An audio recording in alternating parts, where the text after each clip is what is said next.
দিয়ে ভাত। নুন দিয়ে তো ভাত খেতে খুব ভালো লাগে। সাথে তোর নুন দিয়েও নাই।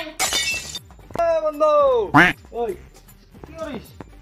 আর দেখ এই সারাদিন মোবাইল টিভি এর কি আগুন দিয়ে লাগি, খাওয়া দাওয়া বন্ধ। তোর হ্যাঁ সারাদিনই হ্যাঁ, প্রথমে কয় নুন দিয়ে ভাত খাওয়া যায়, তারপরে কয় নুন দিও না। তুই মুখে ভোগ নাইছি রে, সেই ভোগ নাইছি রে, ভোগ নাইছি রে বন্ধু।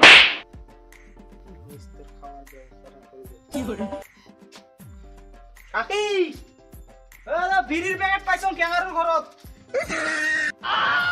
হ্যাঁ মুইও তো সেদিন একটা বিড়ির মোতা পাইছো, আর ইনে কয় নুমাই নুমাই আসু কাকো দুনিয়ার বাপ, এর আজ খানটা আলা খাইবে।